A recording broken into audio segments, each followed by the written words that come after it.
Hello and welcome to The Watch. My name is Chris Ryan. I am an editor at TheRinger.com, and joining me on the other line, it's me, him, and Henry Kissinger. Fuck you, it's Andy Greenwald!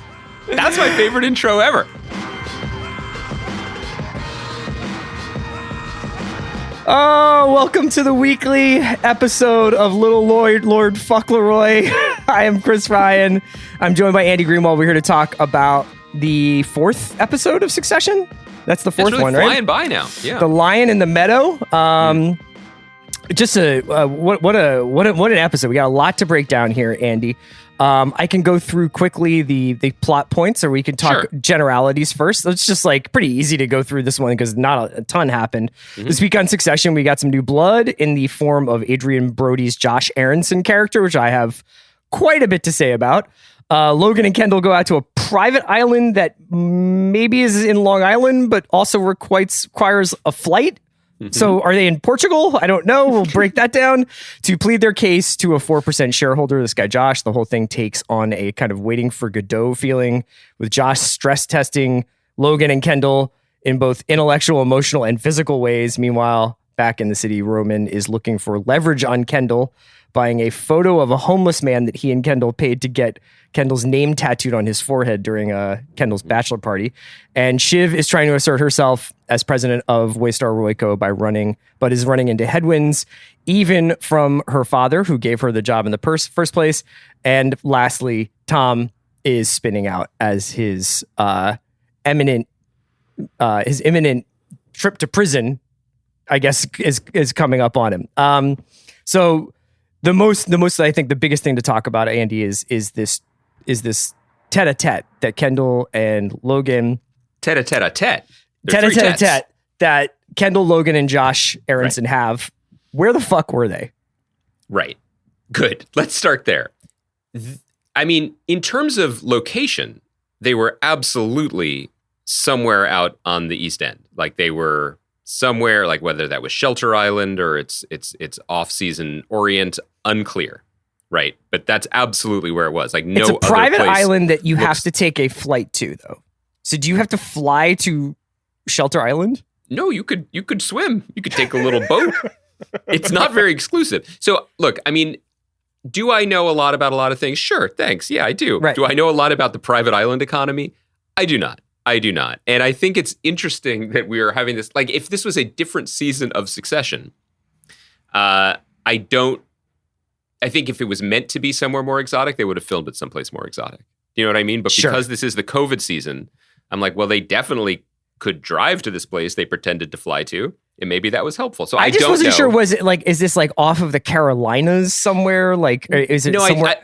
I don't think it was that far. I think that, first of all, I think these people perhaps abuse the privilege of private air travel a touch. You know, I mean, who am I to judge from this vantage point here in La La Land? But did they need to take two fully gassed up Learjets to essentially, go to the Hamptons? Probably not. But people do that, I'm sure. So I don't know. I do think that it is meant to be close because it's suggested that this was meant to be a New York City meeting, but due to the potentially fake illness of Josh's daughter, they had to trek out there. Right.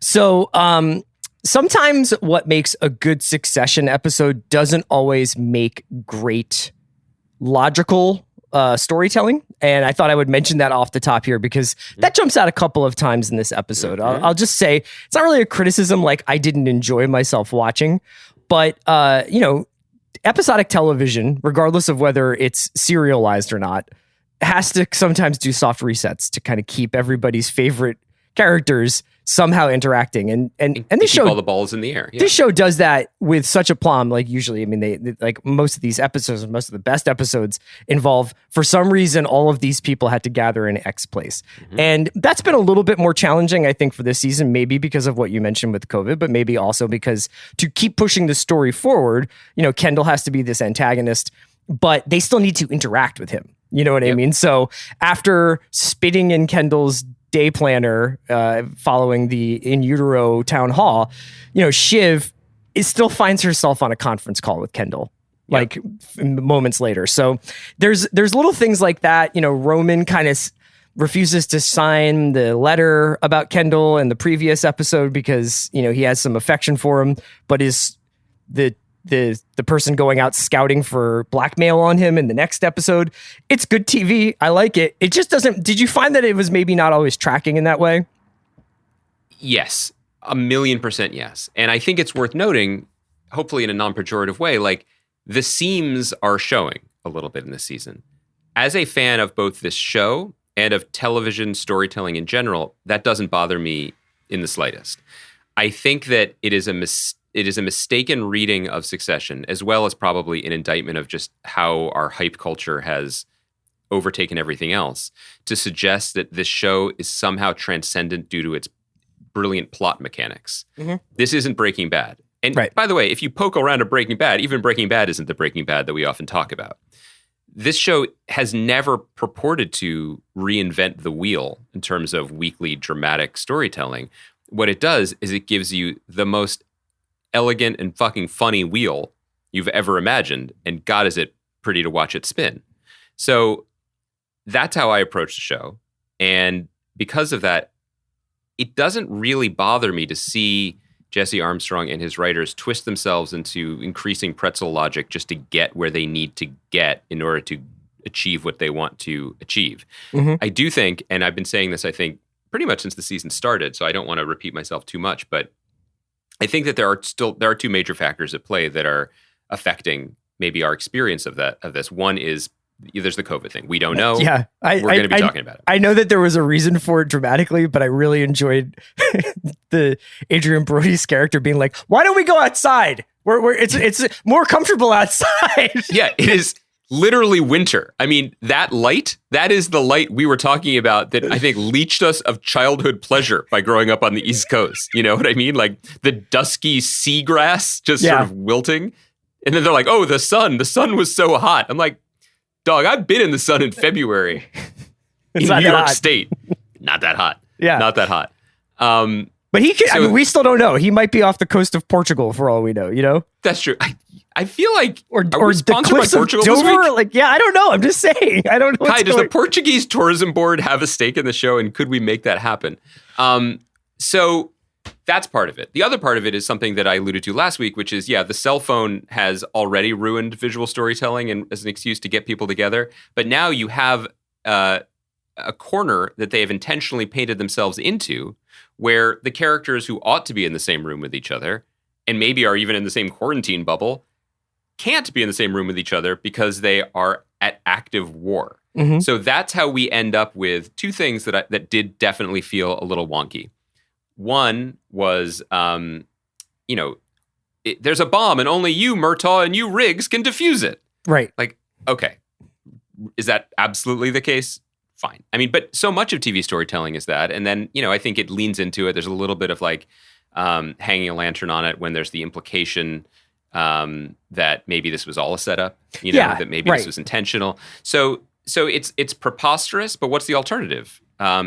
Brian Cox and Jeremy Strong spend a season never interacting? No, we don't want that. The real version of Succession is these people never see each other because it's all lawyers. Like their lawyers wouldn't let them speak to one another. Their lawyers wouldn't let them make public statements like this. Their lawyers wouldn't let them get on the phone with one another or play in utero during their town hall appearances. That would not happen. It would just be lawyer. But I mean, I love the fact that the show is just like these people are maybe only ever allowed to be with one another because they just can't function in the world without one another. I love the central conceit of the show. Don't get me wrong. I think even like the Adrien Brody character himself was kind of like, that's a very TV thing where it's like this guy that we have never heard of before is now very important. Yeah. And that's totally fine. Like I was like so thrilled to see Adrien Brody. I was so thrilled with this character. I want to talk a lot about how many layers he was wearing because I charted that. I'm coming back to that. We are circling back to that when we do a deeper Josh dive. But it was like definitely like the episode starts and they're like, we have to go see Josh Aronson. And if you're like a serious TV watcher, you're just like, should I know who this is? Was this guy mentioned before? And he was not. Yes. And I think that there's also, that speaks to the other kind of slightly wonky thing, which is the nature of the shareholder revolt, aka the single existential defining threat of season 2, is utterly opaque at this point and almost ludicrous. It is absolutely it's like a dimmer switch, in Shiv's fancy apartment, where it's just like, well, now it's important, but now it's not. I mean, I know as much about the inner workings of publicly traded companies as I do about private islands, which is to say nothing. I was going to say as much as you know about Portuguese beach destinations, but you keep talking about it. So I feel like there's something you want to get into. So all that being said, I could be wrong.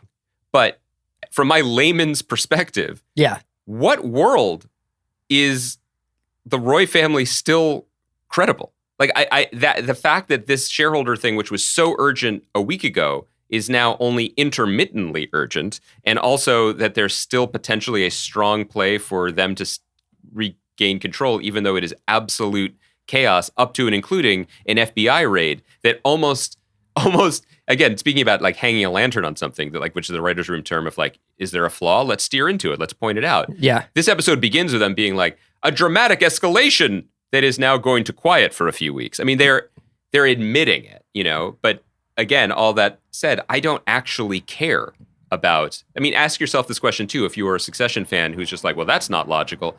Do you care? Do you want to get into it with Stewie and Sandy and figure out like what what percentage of the board believes in it? Or do you want Adrien Brody to emerge, like fucking like he's in the Burlington Coat Factory outlet sale and dominate the episode? Like I would rather have him dropped out of nowhere and give us what we got. I am less worried about how we got there. So I thought that the way that the Josh meeting played out was so wonderful, because they so leaned into the awkwardness of the moment. That they have these extended, almost excruciating long silences when Josh ever leaves Logan and Kendall together. You have all this performance going on. We talk about unreliable narrators in fiction. I think we were seeing a lot of unreliable action on the screen. You don't really know why Josh has summoned them. Is he doing it purely in an effort to unnerve them for the purposes of Sandy and Stewie? Is he doing it because he legitimately wanted to see whether or not they could smooth over their obvious differences with one another? Did he actually want to see if Logan was physically up to doing this job still? And he was like, I'm going to make this guy walk for 2 hours in the sun and see what happens, And I really liked that aspect of the episode. It's not, for all of the wonderful things that Succession does so well on TV, it rarely gets into that kind of nebulous, artistic, cinematic, not magical realism, but it doesn't really get weird. They say weird things, but it doesn't get weird. And I think that kind of dream logic that was always pulsing through The Sopranos is what elevated the show, And even though some of the dream episodes were a drag, like the show operated on multiple planes of perception and existence, or was interested in that, and that kind of kept it going. And Succession has never gone in that direction. I'm not suggesting there should be a David Lynch season of Succession, but walking through the maze on this island that, we don't know. Could be Portugal. Could be. I'm not sure. I didn't notice any, fried fish balls. I don't know where those cliffs would be in Long Island. But true. But there was that, it did elevate the scene because we didn't know and they didn't know. And it was low-key unsettling in a way that I appreciated. I don't think the show plays that note very often, and I was excited to see that it was interested in doing so. Who do you think Josh is? So, basically, he mentions briefly in a kind of, when he's going at Logan a little bit, it was like, you think I'm some dipshit who had a good night at a casino, which makes me think he's like a... maybe like a Haralabob Vulgaris type, like online poker champion or something. Well, like, he's very rich though. Like, he's like, I think Bob's pretty rich too. I don't know him at all, but I'm saying like $350 million stake is part of his holdings. And apparently he owns an island that straddles the continental divide between Massachusetts and Portugal. And he's got just fuck you money to spend on vests and scarves and cardigans and shirts that he's going to wear at once. Well, okay. We're going to have that conversation. Chris, there's only one other person in my experience on planet Earth who is as fond of layering as Josh on Succession. Yeah. And I'm talking to him right now. That's right. Chris Ryan is the layer god. I know that you have a fan base of heads and people are like very invested in your sartorial decisions, generally post-coital, whatever. Like there's a lot of information about you is out there and people love it and they celebrate it. What I think is not talked about enough or celebrated enough is that, look, you have mixed feelings about Los Angeles. That's not a secret. But in some ways, Chris, it is something you were born. You know what the thing is that, you know how some people are like, I go day to night? Yeah. I go mountain to desert.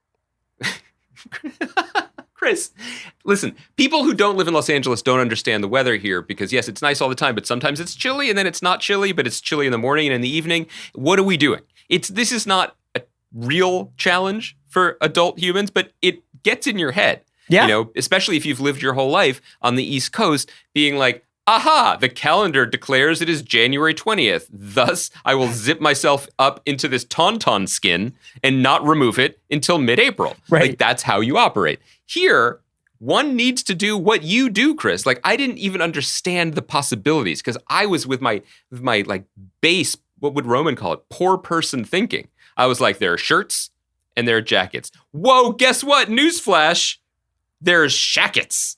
There's jerts. Chris wears a t-shirt, a button-down, a vest, maybe a shirt jacket. He always has optionality. He is what the NFL coordinators are looking for. And finally, I saw your genius reflected on the small screen. Representation matters. You know, it's important. It meant a lot to be seen. That guy. So Josh goes from my freeze frame analysis. Yeah. Josh Aronson wearing t-shirt, right? Button up, totally. Cardigan, scarf.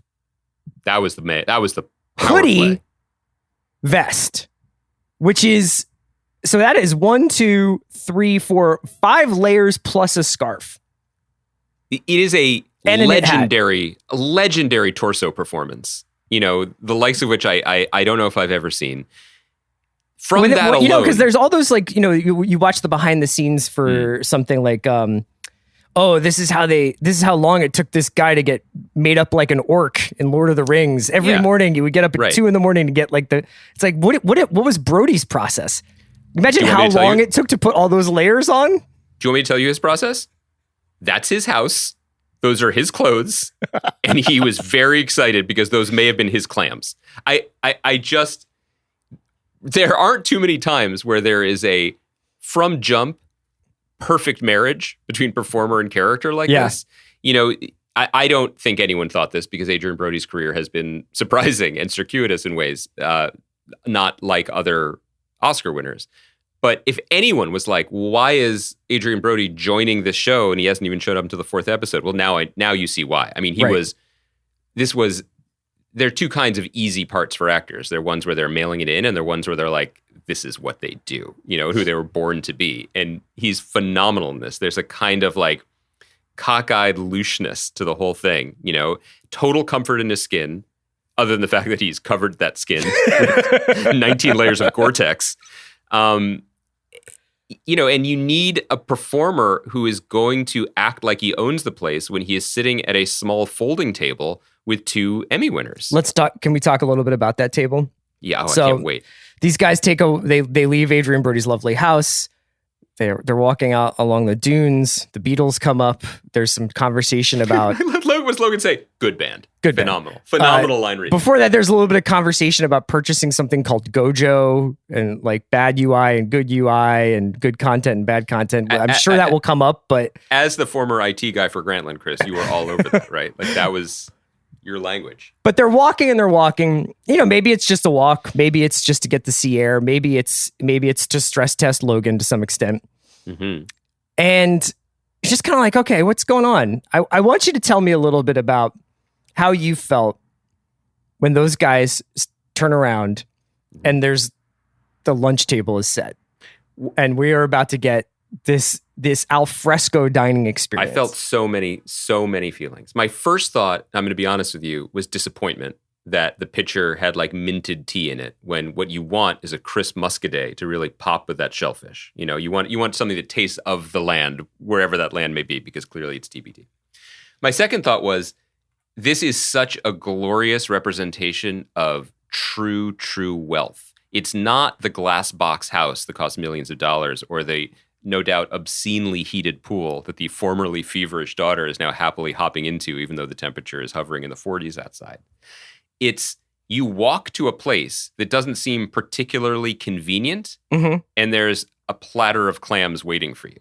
It's that other people's discomfort is so outside of your purview that they are just standing at the ready with things like this in a place that it doesn't make sense to have them. I love that. I also want to eat that food because it looks amazing.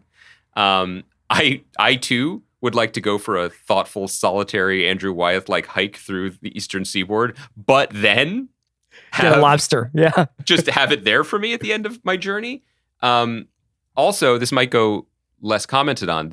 I did notice, and no surprises why, this was one of the, I think the first, at least the first that I remember, episode of Succession where the Roys, like, just, it's not even soft anti-Semitism, but just like baked in is mentioned. You know, it's mentioned in terms of who's on what floor of the building, but then Logan is just like, to Josh, like, you're a city boy, like, need your bagels. Yeah, right. Which I thought was a fascinating dig and revealing of so much about the character. But also, Logan, you've been at a Dundee for a bunch of years. Josh laid out a plate of trafe. Do you understand that, like, if he cares as much about bagels as you think he does, he is not serving you shellfish. That's not on. Right. That's not on. So, okay, I had to get that off my chest. So, I mean, Logan also with some opinions about what his experiences would be like in prison just reveals a little bit about him. You know, it's not like anybody has any like misgivings about who that guy is. But I thought that whole exchange that they have on the way back was so brilliant. Both Logan being like, here's your situation. I've got the family. I've got the raisin. I've got the kiddies. You lost. And then he starts wheezing. And there's that really cool shot of just the sort of dead trees or the brush and his heaving breathing. Yeah. You know, and then he's starting to get weaker and weaker. And Logan's like, your fucking brains are scrambled eggs, man. Like, you are 600 years. Yeah, Kendall says that to Logan. He's like, you're 600 years old. You know, you're fucking busting this guy's chops about being Jewish. You think you're basically, you're dead. I killed you that day and you're dead now. And you can see basically that they unwittingly walk into whatever Josh's trap was, because he's clearly going to meet Stewie. That's the person that he's like, I have guests coming. And so he always knew Stewie was coming. It was either going to be a car wash to see who he was going to choose, or he's just decided, like, look at this old man and his crazy son. I'm out of here. They can take a golf cart. I'm waiting for Stewie. Yeah, I mean, they shit the bed. They did what clearly Josh thought they might. Maybe not in an even worse degree. He set them up for that, and they delivered. Shout out to Adrien Brody, who plays Stewie, a Hall of Fame guest starring flex by just being seen through a porthole window at the very end of the episode and still getting full credit. Loafers, no socks in like 40 degrees. That. Yeah, I do want to talk about, you know, the show continues to find new ways to reveal things that aren't surprising, but are still fascinating to observe in the wild when they happen. You know, it is not news to Succession watchers to say that the performance of family is just another weapon in a successful capitalist arsenal. Like, we know that. We know all of it. And we had it reminded, if we didn't know, I mean, last week with the whole thing with a fishing trip and Roman, I mean, the optics at the airport, we know that. But the facility to which Logan could say things that he would never say to his son, to Josh, in order to assure him that he's going to maintain control of the company, it's still breathtaking. And it opens up opportunity. I mean, I sometimes I feel like a joke going into sports metaphors, because that's not my forte, and also, you know, that is your forte. But it opens up the floor. You know what I mean? It gives players a chance to do what they do best. And in this case, the players are the actors. And for people who are still on the fence, but probably aren't listening to this podcast, honestly, like, who am I rooting for? What is the emotion here? You know, whereas the pathos or the love story or whatever that people often use as markers in television shows, it's on Jeremy Strong's face when his father is saying he's a good boy. I mean, that is as yearning and desperate and sad and pathetic and moving as nearly anything else in a drama you're going to see this year. And it's a showcase for that. Yeah. I also do want to say I do not share, I think, any of the traits of the relationship between that. My father and I do not mirror the relationship that we saw in this episode. Sure. However, there is one thing I have to point out, which is that my father, who is also over the age of 80 years old, walks in public and refuses help in exactly the same way that Brian Cox did in this episode. My father walks Manhattan like Walt Whitman writes poetry about Manhattan. Okay? He can't bend his knees. Right. But he bestrides the Colossus of Fifth Avenue. And I'm like, Dad, the light hasn't even started blinking yet. I'm fine. It invigorates him. And I think it is clearly some sort of like performance alpha play. And I would say to Kendall, not even the Evian would have helped. Has your dad been to Manhattan since like the bike lanes really popped off? Oh my God. See, I don't even want to know that. Yes, they were there last week to see the stirring revival of Caroline or Change. I mean, they stay seeing important Broadway shows. And I stay not asking them how they drove there or drove back because I don't want to hear about it. Right. Okay, so anything else you want to say about the Kendall, Josh, Logan meeting? The only thing that's remaining, I mean, I thought it was beautifully shot. I thought it's worth noting, and I don't have their names in front of me, the directors of the episode, the married couple that directed American Splendor. You remember the Paul Giamatti movie? Yeah, that was Sherry Springer and Robert Pulcini. Yeah, married couple, great directors, indie directors. Happy to see them getting some shine. I thought that whole sequence was really well shot and really well done. Very eager to have Brody in the mix, hopefully more this season, because it did address the note that I had last week about like, let's get these siloed off at war with each other weirdos into other spaces quickly. Yeah. So that we can see their behavior reflected in other people's eyes. I think it's crucial. Underneath this, I mean, this is a podcast, so I can throw out a small concern troll, remains one central thing that I think the show keeps the centrifuge spinning to keep our eyes away from, which is, do we care who wins the shareholder revolt? Well, I mean, that kind of gets to a little bit of the overall theme of what we've been talking about this season is, does how we talk about Succession somehow dictate what Succession is? If you talk about a show once a week, if you talk about it on The Ringer, we talk about it 3 times a week. If you write about it a lot, and there are New Yorker profiles and New York Magazine profiles dedicated to Jesse Armstrong's brilliance, and it's all about how this family is representative of the rotten core of capitalism and the media and everything else, then there's going to be some scrutiny. If it's like, and we've said this again and again, it's more, sometimes it leans more Veep than it does Sopranos. Then you won't be under, like, if Veep was never under that level of scrutiny, I don't think. Like, Veep was like appreciated as a masterpiece of comedy, but I don't think people were like, did Veep make sense this week? Do we understand what Julia Louis-Dreyfus's character wants? What is Selena Meyer's remaining path to the presidency? Yeah. There is an appetite to watch this show like it's not just that it's Breaking Bad, but like it's the NCAA tournament. I don't think that, personally, that's not how I want to watch it, but I also don't think that is ultimately as respectful of the show, because I don't think the show wants to be that. I don't think it has interest in that. Which isn't the same thing as saying that they aren't paying attention to the plot. You know what I mean? True. Like, it's not the same thing. I think that you will probably see, like, Gojo will come up again. Josh Aronson will come up again. There are, like, the homeless man with the tattoo will probably wind up coming up again. Ravenhead will come up again. Like, all of this stuff in this episode, they don't waste shots. It's just that sometimes when you see a field goal attempt, you're like, that was meaningless. And then it winds up being important 2 episodes later. But do you know what I'm saying by that? Yes, and I also think it's worth noting, just in terms of how you and I like to talk about TV sometimes, that there is, and I think it's going to become more apparent as the season comes on and then reveals itself, but television watcher, it's not just us generating content as podcasters who think about this stuff and talk about this stuff. I think the average, maybe not the average audience member, but the engaged, even partially, not necessarily extremely online audience member is so much savvier now than even 5 or 10 years ago. And I think a question that does begin to itch a little bit in people's minds is, what's the shape of this thing? What's the size of this thing? I think that in interviews recently for his book, Brian Cox has basically been saying, yeah, we'll probably do 2 more seasons. Mm-hmm. Like maybe this is a 4 or 5 season thing. That's interesting. And that does affect how I perceive it, which is not fair. But in a good or a bad way?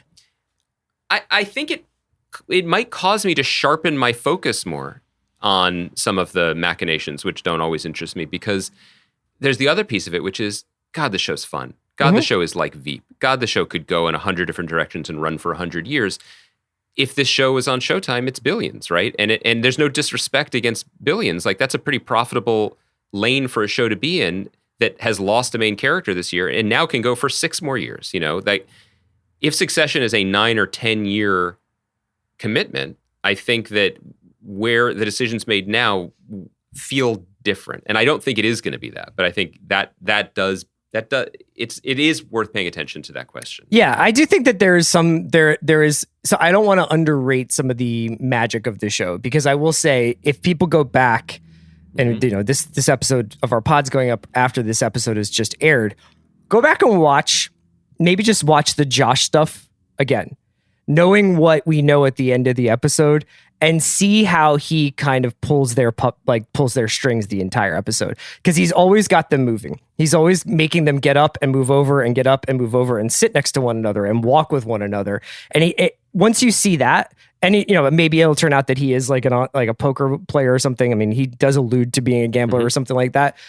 Like, that kind of study of human behavior is inherent in people who gamble. Like, that's part of playing poker. And I thought it was an interesting move to see him just kind of be like, come over here. No, sit over there. No, let's get up and get some air. Now let's go walk. Now let's go eat. Now let's walk back, but I'm going to walk ahead of you and make you feel like you have to keep up with me, but I'm trying to abandon you, but I keep taking you the wrong way. And is the ocean over there? I can send the cart. You know, it's like a lot of manipulation that doesn't seem that way in the first go around.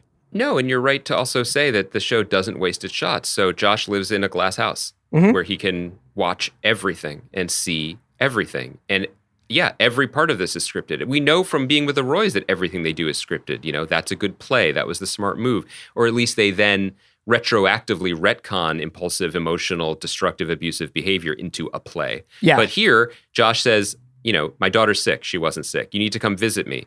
What's that going to mean? And so the Roys try to do a script polish. They try to rewrite it. So Logan and Kendall want to kill each other, so they'll fly separate planes, but they will reconnect on the tarmac and get on the same page.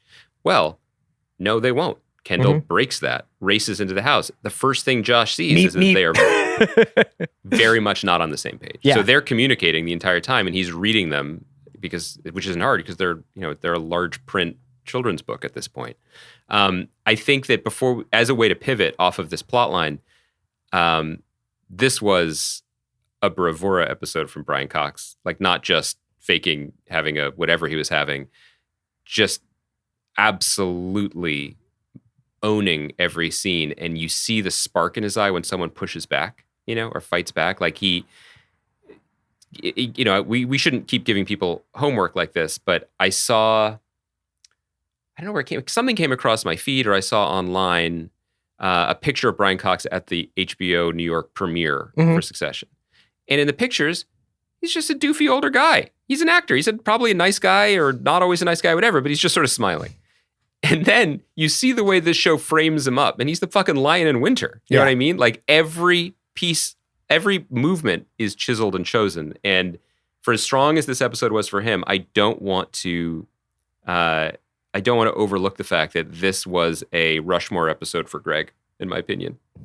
Not in the focus, but talking about doing a lot with a little. Yeah, his plus-minus rating off the charts. The morning rum and coke is up there with the doing all of Kendall's cocaine at the bachelor party, or at Tom's bachelor party. That face he makes when he takes that first gulp, he's just like strong. He's like, I like it. Yeah. He's like, should I chug this? I could chug this. But the two of them together, masterclass in high status, low status performance and finding how to make the scene pop. No one dominates the scene, even though they're coming at it from completely different positions of strength. Did I miss something, or did he not sign whatever those papers were on screen? I didn't. I was a little bit lost there too. I don't want to put Kaya on the spot. Maybe she saw something different, but it seemed to me that there was a lot of like, we need to placate the aforementioned lion in winter. You know, like I couldn't tell who said that he did first. Did Tom say it? Tom did. Tom's not paying attention. He didn't. Because he goes up and he's like, Greg's going to sign, or Greg signed, but Ravenhead chewed me out. So I did the two things you wanted to Shiv, and Shiv's like, oh, okay. And then she goes and does Ravenhead. It could be, another example of everyone overlooking Greg. I mean, they all think that that's the easiest thing on their plate to manage. Right. Matthew Macfadyen is such a good actor. Dude, he's so good in that Greg scene where he's just like, let's game this out. And he's like, he's melting down. Like that character is coming apart. Reading the prison blogs, getting ready to go to Otisville. What are you talking about? Kosher snack machines. I have never related to anyone on Succession more than when he talks about how good the first taste of the glass of really cold white wine can be. My wife said the same thing. At the end of a day, I was like, for all these people being like, I don't relate to anyone on the show, I was like, yeah, I've never eaten an ortolan with a napkin over my head, but let me tell you what I have done. I've had a very, very cold alcoholic beverage at 5 p.m., and it never fails to satisfy. But also, seriously. Yeah. Has there ever been a time where you had a cold beer, a cold drink at 5 o'clock or 6 o'clock, whenever quitting time is for you? But it's like, it's maybe before you start eating. Mm-hmm. And you just wash that man right out of your hair. You know what I mean? Has there ever been a day? How many days are there in the week? Should I say them in their Latin names? Has there ever been a time where that hasn't 100% worked all of the time? I don't know the makeup of our audience, and I don't know if we have people who are generally I'll tell you our age or older we have or younger. Someone named Kaya McMullen who loves a winery. I'm sure she agrees with us. But let me just say, and I would like to know what Kaya has to say, but I just wanted to say that like I feel like I've been doing this drinking thing for like 23 legal years at this point. And look, we all try to game the system. We're all like, Walter White it. Like, what is the breakdown of feeling good now and not feeling bad tomorrow? And what's being able to sleep? And matching, yeah, right. Going to sleep, which becomes an issue as liquor you before age beer, like we do, all that. Yeah. And I'm going to tell you guys, all of you Dr. Steve Brules in the lab, you know what I mean? Like, just mixing up the medicine. You might not want to hear this, but the ice cold light beer, not like a Coors Light, but I mean like a lighter, like a Mexican style beer. What's wrong with a Coors Light? No, that's fine too. I'm just saying right. It doesn't, I'm not, whatever your pleasure. I'm just saying not like a triple Juice Wolf IPA or whatever. I'm saying that cold lager or Pilsner beer at 5 p.m. is as good as it's going to get. And you might as well quit there. That is the only 100% approval rating I've ever found for alcohol. That's it. Kai, any notes on drinking before we go ahead of the rest of our Succession pod? Honestly, no. I think you guys really covered it. All I can say is 100% agree. Co-signed. Yeah. I mean, I think, and I don't want to ruin the magic. It's a sensation that crosses generations is what we're trying to say. Yeah. And just to expand the purview of the connection, I also would be very, very in my head with worry about, lights out, nighttime. I can't keep reading your prison wine, not being able to get your prison wine cold enough. Not the wine, but he likes to read in bed to a certain point, and now I'm sleepy. So now I'm going to turn the light off and put my book, my spy thriller or whatever on the bedside table. Like, that's important. It's self-management. I'm not saying I want more time always. Maybe I just want to read a page. Words get a little blurry. That's the old universe telling you it's time to go night-night. I want to be in charge of that. What the fuck was the Nero story to you? Like, what was that story about? Like, I would like to make you my courtesan story. What was it about? Well, I know what it was about, but what was the purpose of telling Greg that? No, it's okay if you don't have an answer. Well, I mean, I think I don't fully have an answer, but as a professional podcaster, I can pivot and bluff. I mean, I think there is a desire, and this has always been written through this relationship, right? Where like it's important to Tom to exert dominance, but the rope that's around his neck, he feels ought to be a life preserver, and it ought to be around as many other people as possible. Like he doesn't want to go down alone. And also, I think what's written so brilliantly into Macfadyen's performance is the ego. I mean, Tom eats a lot of shit on the show. We see it from that perspective. But I think that for him, the idea of injustice would be him, Tom Wamsgams, who did everything right and married the boss's daughter, taking the fall, when this dummy who barfed in a Mickey Mouse costume wouldn't be getting punished. Well, nobody needs him now, too. Like the guy that he was making his sort of protege / blood bag is moving on and is sort of gamed out like what his future at the company is going to be when he uses this leverage to become the head of a Buffalo theme park. And Shiv is essentially like still ushering him out the door. And while she's like, I'm really sorry, she's basically like, I don't know what to tell you about your fears about jail. I have like a job to do here. And I also have to go do your job because you weren't able to get this guy Ravenhead to acquiesce to my dad's editorial direction. I think that the Tom Shiv thing, by the way, I was mentioning the Jeremy Strong facial reactions as where the emotion comes from. The Tom Shiv is the other reliable well of that, even though it's just sort of agonizing pathos because it's just so sad, as Tom has said before. Do you feel like watching Shiv screw up or not be good enough or take the ire of her father in a way that she hasn't before, as Kendall said the other week, like you're the new me, basically, like you're taking it now and I'm sorry. He doesn't say sorry. No, but fair point. Yeah. Do you wish that there was more attention paid to the fact that 2 show seasons ago, she was breathlessly volunteering for Bernie Sanders and now is, telling Sean Hannity to go a little rougher on a Republican president so her father doesn't get arrested? Or is this the right amount because it's written into the performance and the context that she is as transactional as everyone else? I think it's important. I mean, you just have to look for the meaning maybe elsewhere than the literal surface plot points. So I think that other shows would make a bigger gesture about Shiv's, I wouldn't necessarily say fall from grace, but her pivot to the right. Right. I thought it was really interesting that this season has had a couple of really good sort of echoes of either past seasons or things that other characters have said to one another. And that conversation between Shiv and Ravenhead, she essentially does the Kendall Walter thing. She's like, my dad told me to. She's never going to have the credibility to go into that guy's office and say, this is what I want you to do. I'm above you on this org chart. You need to do what I'm telling you. She's saying, yeah, but like, this is what my dad wants. So you're going to do it. It just depends on how many times we say fuck to one another. That was such a great line, but it is what happens to these Roy kids as they get closer and closer to the sun. S-U-N, not S-O-N. Maybe they're about to do another raid. Yeah. I think I would be remiss if I didn't say there was another moment when I thought that I was going to have a personal connection to a cast member on Succession or character on Succession.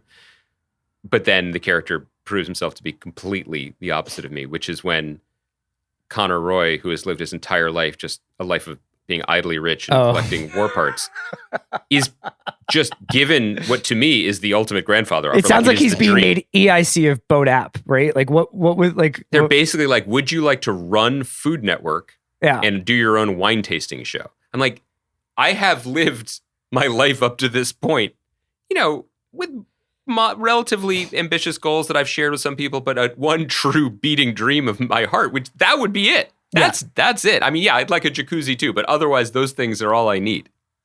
And he turns his nose up at them? Yeah. Shocking. It's amazing. That doesn't bode well. The one kid we haven't talked about really is Roman, who spends most of this episode trying to dig up blackmail on his brother. It's that scene with that homeless man or the formerly homeless man is quite amazing just because he's like, yeah, totally. But like $1 million, I'm just going to say $1 million. Like, and Fisher Stevens, who doesn't really have a ton to do in that scene. Yeah. Just standing there like, what the fuck is happening? Well, like it's just great shit.